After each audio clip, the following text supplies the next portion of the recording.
The pictures of an ape gradually becoming upright, like a man. I've seen those with my own eyes. Even though museums around the world show displays of half men, half apes as the missing links, they aren't real. Miss Folger has returned to the evil evolutionist conspiracy nonsense. Like here at London's Natural History Museum. Listen to Dr. Chris Stringer, a paleoanthropologist at the museum.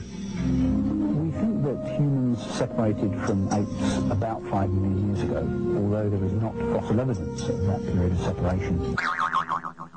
Although there is not fossil evidence of that period of separation.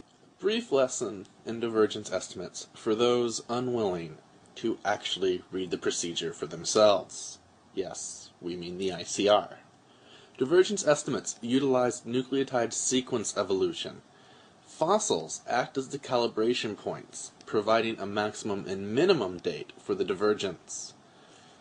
This information, as well as extremely detailed explanations of the procedures, is readily accessible in almost any bioinformatics textbook, let alone a basic search of the scientific literature. We are skipping the billionth rehashing of Nebraska Man and the Piltdown hoax. Suffice to say, scientists righted these errors. Creationists did nothing. Like the fossil remains dubbed Homo habilis, here's what Dr. Stringer, an evolutionist, has to say about it. Yes, habilis is a problem taxon. I think there are at least 2 species represented. And creationists agree.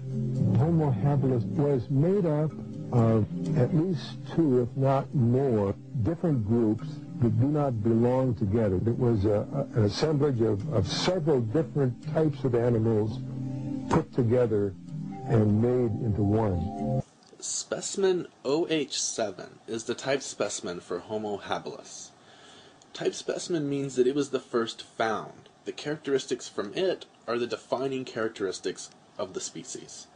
Based on examination, there appears to have been a second Homo species, i.e., different from OH7, which was included in some of the specimens dubbed H. habilis. As Dr. Stringer stated, Mr. Lubenow has apparently failed to read any of the published literature. Homo erectus, or Java Man, isn't a half-man, half-ape either. The man who discovered it admitted before he died that it was a fraud. That was a lie. He confessed that he had found an ape skull about 50 feet away from a human leg and 2 human skulls, and had mixed and matched to create a fictitious creature.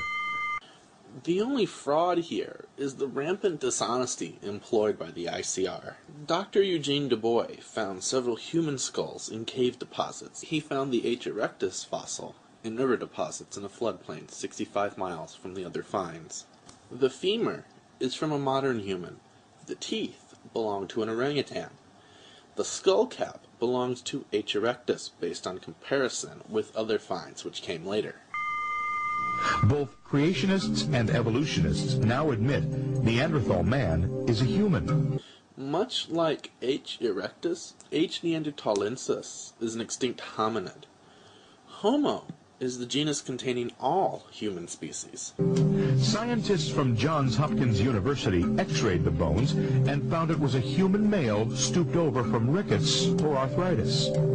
One specimen was found to have suffered rickets in childhood, broken bones in middle age, and arthritis in old age. There are hundreds of specimens of H. neanderthalensis. The study in question referred to only one. We cut the mindless denialism which followed. Essentially, the ICR repeats the claim that all of the fossils we have been discussing do not exist. Mr. Ham then concludes this segment by playing the evil evolutionist conspiracy card yet again. These are the references. This is where we actually show you that we did the research for our slides. And, well, we also point out that Miss Folger, she didn't. She just made up nonsense.